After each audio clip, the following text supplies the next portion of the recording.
Hey everybody, for those of you who don't know me, my name's Noah Bryant. I'm a recent graduate from Bangor, and Olivia asked me if I would give a kind of a quick presentation. Originally I didn't really know what I wanted to present on, but kind of after we talked it over a little bit, we decided it might be a good idea to kind of talk about what I'm doing now, a little bit about what I did while I was in Wales, how I got to Wales, and moving back to Georgia, and what I'm doing now as somebody who has a master's in Celtic archaeology. You know, what could I be doing in Georgia with that type of degree, since there's not much that type of archaeology going on in Georgia, obviously. So I just figured I'd do a kind of a quick brief little presentation, kind of go over some stuff, and then talk about what type of archaeology goes on in the Southeast and what I've been doing and how a lot of the skills that I learned doing my degree carried over into what I'm doing now. So I hope you all enjoy. So, like I said, for any of you who don't know me, I figured I'd do a little bit of a little bio about myself. This is me. You can also see me in the little video in the corner that I figured out how to do as I was setting up this PowerPoint. So it made that picture a little bit redundant, but anyway, that was when I was in undergrad. So I've spent my entire life in North Georgia before I moved to Wales and decided to do my master's degree in Wales. Um, so I spent my entire, like I said, I spent my entire life in North Georgia. Before I went to Bangor to get my master's, I attended the University of North Georgia, and I graduated with a bachelor's degree in history with a minor in anthropology. That picture of me right there is actually when I was in the Archaeology Society in Georgia in my undergrad that I was the president of at that point. We were messing around in the lab one day, and one of our professors had that armor on a stand, and he let us all try it on. So that was a bit of fun we were having in the classroom. Um, so after I finished my degree in history with my minor in anthropology, I was awarded the Fulbright grant through the U.S. State Department to study in Wales. And essentially, what that did was it essentially paid for my school. And then while I was in school, it gave me a certain amount of funds to pursue a project, and I want to talk a little bit about that project now. Oh, well, actually not yet. But recently I was awarded my master's in Celtic archaeology, and now I'm a staff archaeologist at a cultural resource management or CRM firm here in Georgia.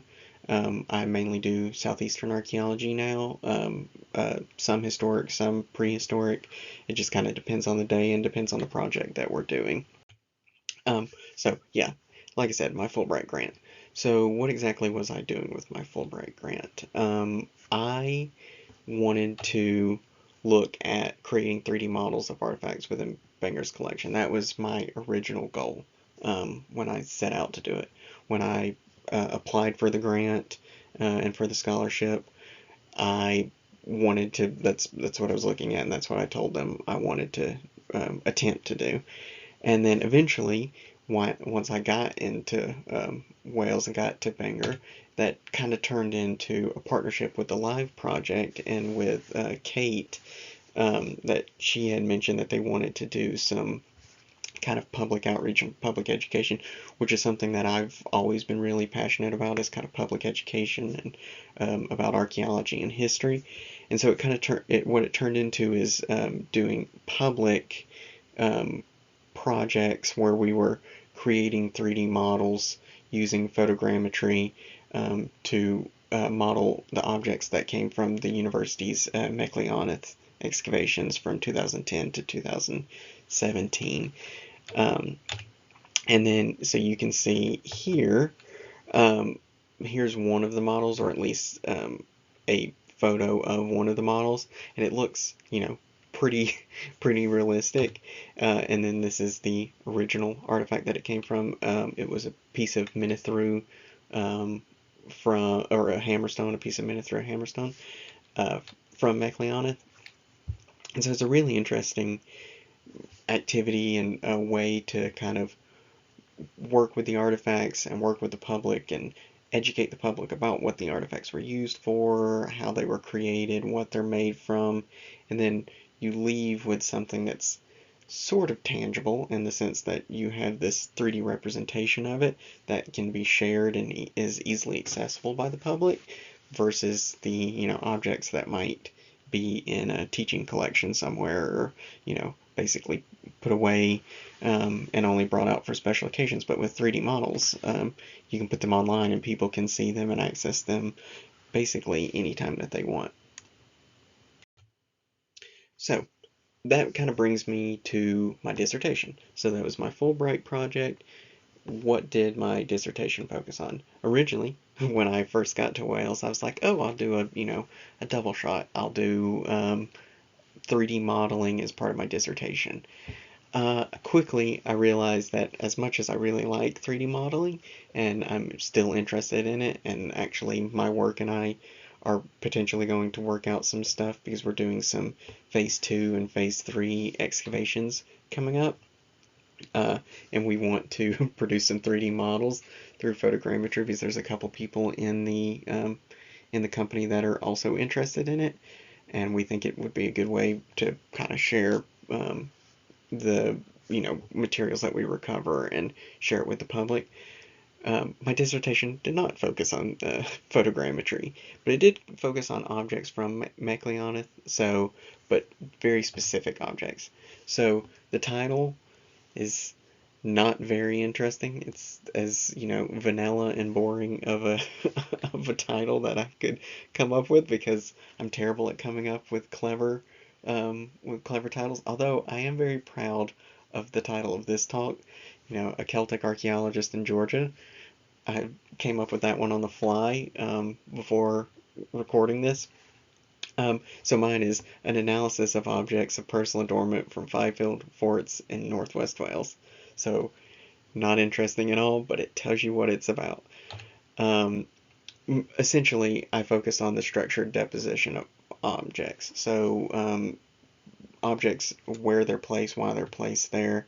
Objects like FN821, the ascension number essentially for it. This Iron Age glass bead from Mecleoneth, which is a really interesting bead. There's a really cool write-up on it that's coming up once the final report is out on Mecleoneth, the next volume. It will be in it by Elizabeth Folds, who I used quite a bit of her work whenever I was writing my dissertation, when I was talking about glass beads. She did a great write-up about it and discuss the bead, but it's a really cool bead and it's very decorative and there's really nothing like it in the area that's been found so far. It's a unique bead with unique motifs and design on it. It's just a really cool bead. I love that bead. If I could have a an actual like physical replica of that bead, I would totally have it.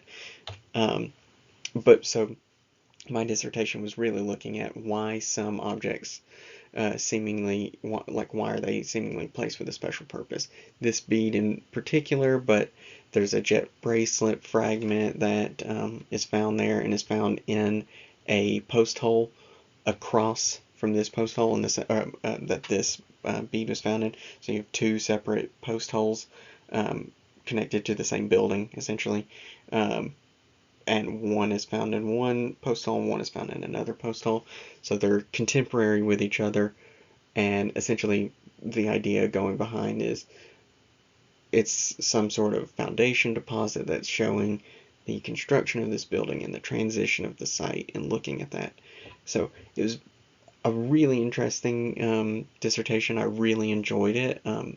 Not much has been written on that type of discussion in the Iron Age in the area of Northwest Wales, especially in the hill forts, because the hill forts are kind of understudied comparatively to the rest of Britain, particularly Southeast England, where you have a lot of focus on major hill fort excavations going back into the 70s and 80s and even to now. Whereas Northwest Wales, the excavations are either really old and kind of the methodology that they're using and the level of detail of their excavations is kind of lacking, and so you're lacking a lot of data potential that you are essentially missing. So I kind of wanted to look at what the record is and look at how some of these objects are entering the record and what that might tell us about the social practices going on in the Iron Age in the area in these hill forts. And like I said, I only picked 5 hill forts because originally I was going to look at all of them, and Kate and I came to the quick realization that was not practical for a master's. But, hey, I've always got a PhD, and now I have a subject that I can come back and do the rest of them. Do all over 100 of them and look and see what we can do. But like I said, yeah, so looking at whether or not they're foundation deposits, which I kind of argue this bead in particular is, or preparatory burials. There's some other glass beads that seem to be part of a burial based on the chemical analysis of the soil.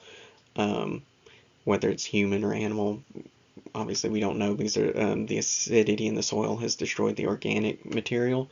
But essentially, these burials being intentionally put into a large pit within the interior of the hill fort and interior structures to mark out a specific place and a special place in a very ritualistic activities. Although, it's always the saying with archaeologists, if we can't explain it, it's ritual. But this actually has some good founding in the archaeological record to suggest that some of these are very ritualistic in the way that they're dealt with. And more. I mean, there's really no single explanation for why these objects are there. It might just be loss. It could be, trash. It could be anything. Just marking out specific space in the area that, people are placing these objects here, somewhere in a hill fort, and only they know, or the people who place it there know, or orally it's passed down that it's there. But once that information is lost, nobody knows it's there, and so we don't really know exactly why everything is, but we can make educated guesses based on the record and based on the repetitive nature of these things. So that brings me to my work now. Like I said earlier, I work for Terra Explorations. We are a cultural resource management firm. CRM is the kind of the terminology that we use in the States. Essentially, it's contract archaeology. We get contracts, a lot of times I'm working subcontracted out to state agencies. So right now I'm working for the Georgia Department of Transportation, or primarily that's what I'm working on. So road work projects, things like that, when they're going on, state and federal laws kick in that require archaeological investigation. I've been doing a lot of in-office desk work, and then a little bit of field work, so it goes back and forth. We have been looking a lot of my work has been some of it historic, so think 18th, 19th century house sites. We've gone into a tenant farm and looked at some of the structures there. I've been working on that. I've also been working on cemeteries lately. There are rules about protecting cemeteries. Obviously, we can't just go in and dig them up unless they're in danger for some reason.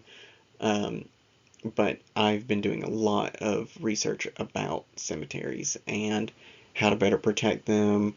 Ground penetrating radar has been done at a couple of the sites that I've been looking at. Probing to relocate graves or unmarked burials. So we've been doing a lot of that to kind of make sure some of these poorly recorded cemetery sites are protected and given the adequate protection that they're supposed to get by law. But in order for them to get that, people have to know that they're there, and people have to know how large they are. So there's a job I've been working on that is really interesting because originally um, the records indicated it was only 2 burials, and I found out through various court documents and construction documents that have been recorded that cemetery actually probably contains over 100 burials, and unfortunately there were houses built um, over top of it because people didn't know, or in some cases the cemetery laws weren't in existence yet, and they basically built over them. So we're working on making sure that cemetery gets its proper place and proper protection. So yeah, so I'm a staff archaeologist and report writer at TerraX. Like I said, I just kind of explained what I'm doing as a staff archaeologist. Some of it's field work. Report writer, essentially, after field work is over, stuff has to be put into technical reports. It's a lot of summarization, and then at the very end, you kind of do your conclusions and discussion, and that's basically, okay, well, what does this tell us? What does all of this information tell us? And what needs to be protected? What needs to be registered as a historic site, or what what needs to be done to further investigate the site if further investigation is warranted. Um, so I'm doing a lot of writing. I thought I was doing a lot of writing with my dissertation. I'm doing a lot of writing from 8 a.m. to 5 p.m. every single day, which is actually it's nice. I've enjoyed it. The weather has been kind of iffy here the past couple weeks. It's been raining and then cold and then hot and then cold again and then raining again. So it's actually been really nice to be in the office and not have to not have to go out and sit in the rain and wait for a break and then go out in the field and then come back when it stops raining. So yeah, that's what I do. Um, but what do I do like in the field? Well, as a staff archaeologist, I do phase 1, phase 2, and phase 3 surveying. Right now, I've only been doing phase 1 testing. All the phase 2 and phase 3 excavations are planned for the summer when the weather is a bit more predictable. There's a job in Virginia that's going to phase 2 for a energy project, so I'm hoping to be on that one. There's a phase 1, 2, and 3 project in Alabama that I'm hoping to get on because it's a 6-month project, and I would get to be on that project, which would be a lot of fun. There is a couple projects coming up in South Georgia that I'm looking forward to hopefully being on. It just depends on what we need for the report writing. But basically, for phase 1, what I'm doing is a lot of holes. And if you've ever seen the movie Holes, you will get this image. If you have not, do yourself a favor, go watch the movie. It's really good. But yeah, essentially, this is what I do. I just got back not too long ago from South Georgia on a phase 1 where over the course of about 5 or 6 days, I dug. Um, they were 30 centimeters wide and 80 centimeters deep. I dug about 167 holes like that over the course of the phase 1, and then that was on one transect, and then there were 3 other transects that 3 other archaeologists were working on. So I was tired. There's a lot of holes. You dig the hole, you screen the dirt, you record the stratigraphy, you take a picture of it if you find anything, you put it in a bag, record it, and you write a lot of stuff down. And then essentially, now that I'm back in the field, or back out of the field and back at home working in the office, it's just a lot of recording and putting all of that stuff into a report that then goes, for this, it was a GDOT, so Georgia Department of Transportation, it was a roadworks project, that goes to the Department of Transportation for them to decide if they want to, avoid certain areas, or if they have to avoid certain areas in some cases, and whether or not we go back out and do phase 2 and phase 3. But as a report writer, it's a lot of research. It's a lot. Um, it's been really nice to kind of flex those research muscles a bit. After coming back, I was glad that I get to kind of stay in that vein and not get rusty with research, and because a lot of people in CRM are just in the field, they don't get to do field work and office work. It's one or the other, um, which is kind of boring because it gets really old digging just holes and it gets really old just writing. So I like that I do a little bit of both. Um, but in the field, I do field research. So a few weeks ago, I went down to the capital, the Georgia state capital. I went to Atlanta and then the county next to Atlanta. And I went to the courthouse and pulled a bunch of records of deeds because we were trying to trace back the history of a particular parcel of land that had a cemetery on it, that one cemetery I was talking about earlier. And then desktop surveys, which is essentially, if you've doing desktop surveys in school, or anything else, it's really useful to kind of know what you're getting into before you go into the field, to know, oh, okay, I'm finding a lot of historic artifact scatters at this one parcel of land.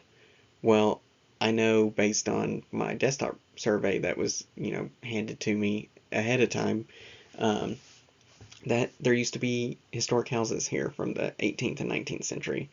Um, and so it's, really useful to know that information before you go out in the field. And lots of writing. Like I said, it can be a lot. I am doing cultural histories right now, so I'm doing pre-contact period, pre-Columbian period in Georgia. I'm doing it for southwestern Georgia up to the historic period, and then I have a colleague who's doing the historic period, so 1492 essentially, up to the modern day in that area. And we're having to, research, pull archaic, or Paleo-Indian, archaic, woodland, and Mississippian, which is the kind of breakdown of the pre-contact period phases that we kind of have assigned, so it makes it easier for us to trace it down and organize it. Basically like saying Bronze Age, Iron Age, Neolithic, Paleolithic, things like that. So like I said, in the field, this is a picture from the courthouse. All of those are historic deeds in the county. That was just one row. Essentially, there are about 30 of those shelves each, and that probably goes, I'd say it was about 15 meters in like the room. It was a massive courthouse, and we were in the basement, and it was just a lot of that. But desktop surveys, like this picture is a really good example. All of those red dots are archaeological sites in Georgia. That's called Nargis. We don't pronounce it with a G. It's the Georgia, oh gosh, it's the Georgia Natural Archaeological Historic Resources GIS map. And it's a terrible system. It is absolutely horrible. Essentially, it is a state-run system where all the archaeological sites are put in, except it's not really state-run. It's run by one of the universities in the state, and so the people who are responsible for putting the information in are all undergraduate interns that have basically no training. So all of, not all, but a lot of the data is wrong. And so we have to kind of parse through it and make sure, but it's a good way to start. It helps us pull reports that we need, archaeological reports or site forms. So we have site forms that are essentially what the site is, the cultural period it belongs to, if any kind of artifacts that were recovered from it, how big it is, where it is, and all those are kind of based on state law and federal law. All those archaeological sites are in that database behind public access, which one of the things that I'm kind of pushing for, and there has been a push for in this, because all this is essentially gray literature that doesn't get written about in any sort of public way, unless it's a really significant site, like the Etowah mounds, or something like that. It doesn't get written about. And my company has been really vocal about making sure that this information is disseminated into the public somehow. So, this is what I used to study, the Iron Age communities of Britain. If anyone has seen that, you probably have used it in class or something. And this is what I study now, which it's funny because I'm going from two completely opposite, periods and like just frameworks in the archaeological theory. But I've actually really enjoyed it, and I've had a lot of discussion with a lot of my colleagues. Some of them have their masters where they worked on South American archaeology. Some of them are osteologists, where they focus on human remains, things like that. So none of us really have. There's a couple, but not a lot of us actually have specific Southeastern archaeology as our main focus. At least for our degree.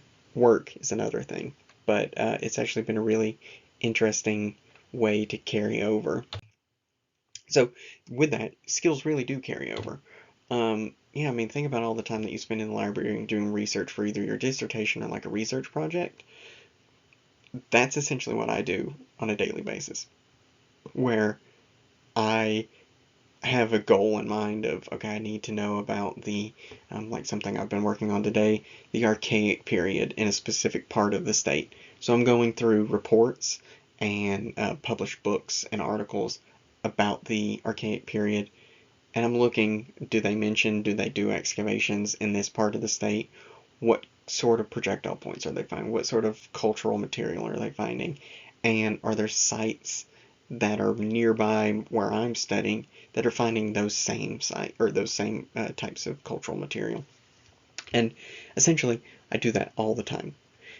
Do that, synthesize that data down into something that's very reasonable to put into a, maybe 5-6 page cultural history section spanning from the Paleo-Indian period all the way at the beginning of migration on into North America to modern day, all in 5-6 pages essentially.